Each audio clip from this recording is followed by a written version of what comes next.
Okay, hi everyone. So I was going to do a video on my gerbil tank.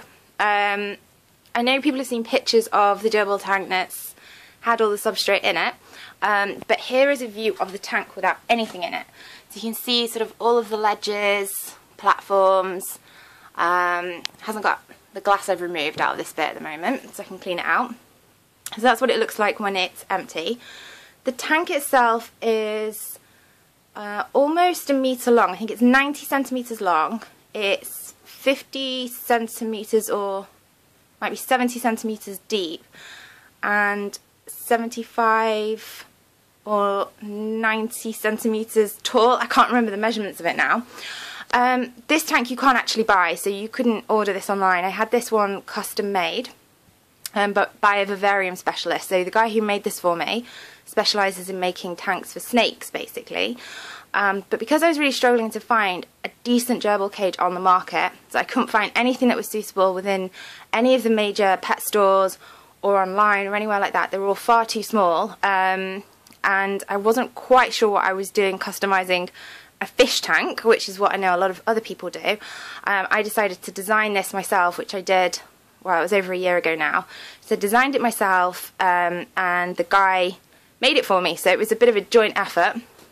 And it's absolutely fantastic. It's really deep, and they've got lots of space to burrow and create tunnels and whatnot. If you can compare the size, or just to show you, this little tiny thing here is a standard sort of gerbil tank that you can buy.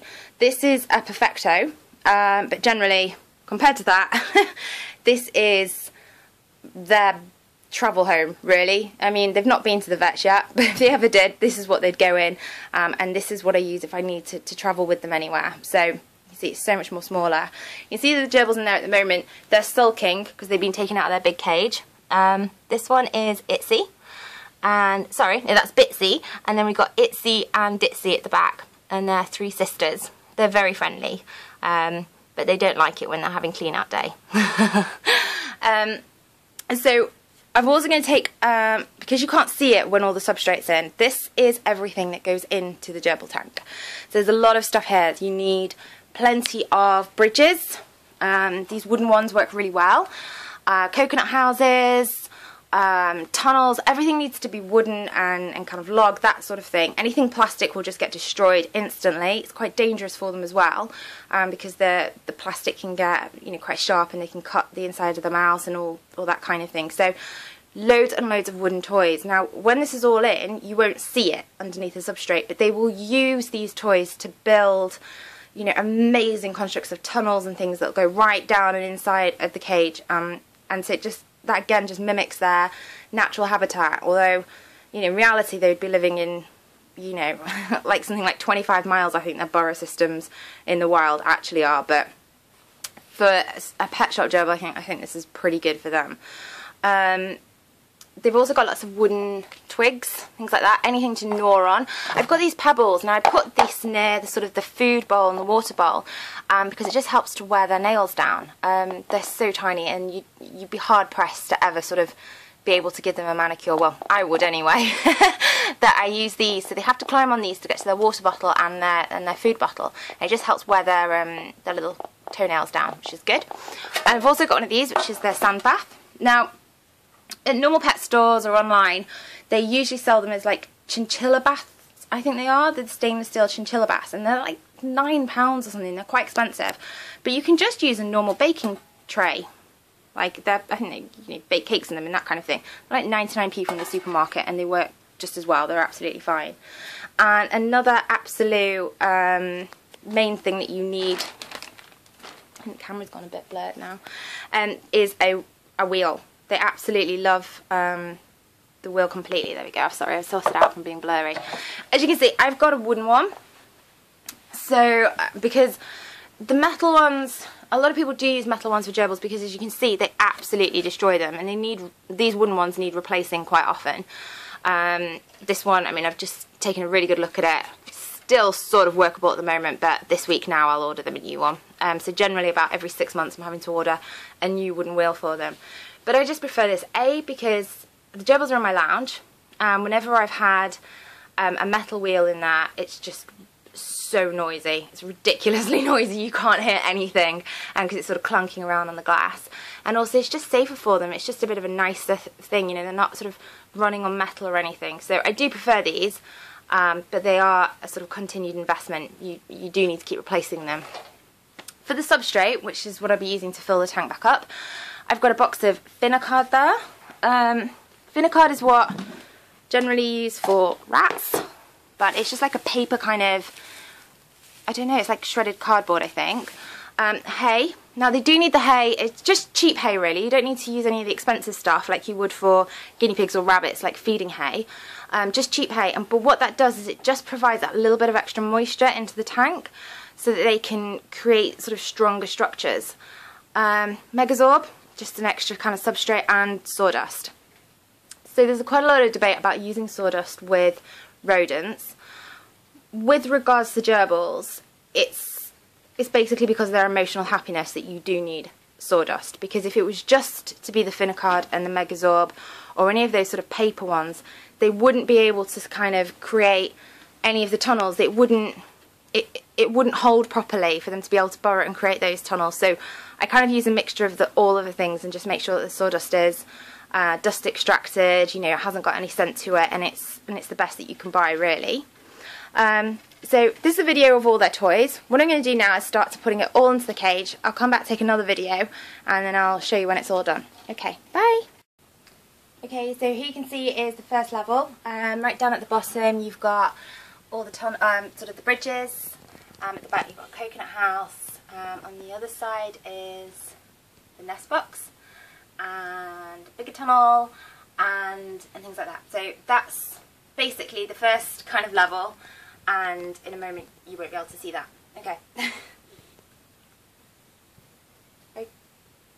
Okay, so here we have, now you can see at the bottom you've got the sawdust, and then a line of Megazorb, and then a line of hay. So it's kind of like one of those, what are those sandwiches things called? Neapolitan ice cream ones.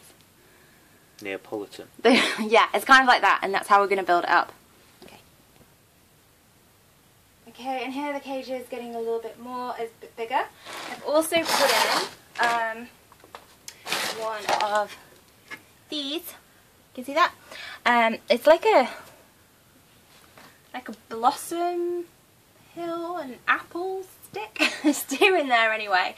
And also what's a really good idea is when you're filling a gerbil tank is to kind of put like a scattering of food down on sort of each level that you do. So you just kind of scatter it about, because gerbils are natural foragers, so they'll have loads of fun kind of digging around, and then every now and again they'll, you know, find some food, and again that just kind of mimics their natural behaviour. So we're almost there, still a few more levels to do. Okay, so we're finished. So as you can see, all the things that I put down at the bottom, apart from these little bridges here, you can't see. They're buried now, and we won't see them again until the next time I come to clean it out. But I've put one of these as like a plaything in. This is a new toy for them. But I just wanted to show anyone who has gerbils this, because it's absolutely brilliant. It's a hanging water bottle that has, they can't grip it. It's plastic, but the gerbils have destroyed pretty much every water bottle that I put in there, and the glass ones they knocked off, and it actually cracked a bit of the glass. It didn't cause any damage, but I was really struggling, so I had to use a bowl for water. But then I found this, I thought, okay, well, I'll give it a go, and so far it's really worked. They haven't been able to climb on it, so therefore they've not been able to gnaw at it, but they really, really do love their water bottle.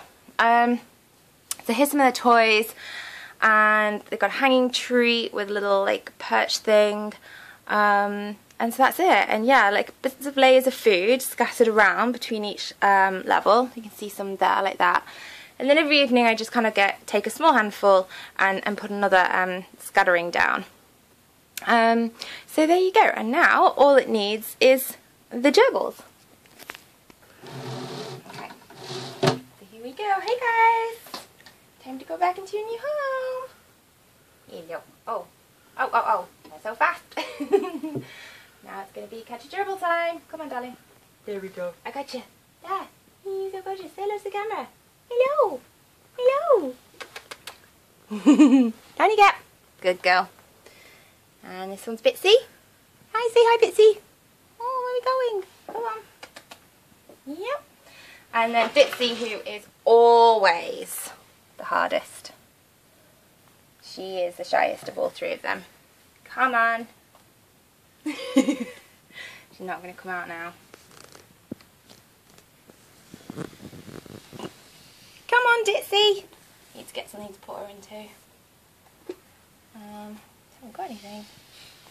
Come on, you're missing all the fun. Go on, love. Come on. It's alright. Come on. I know. Okay. We'll come back to it when I've got her in the cage.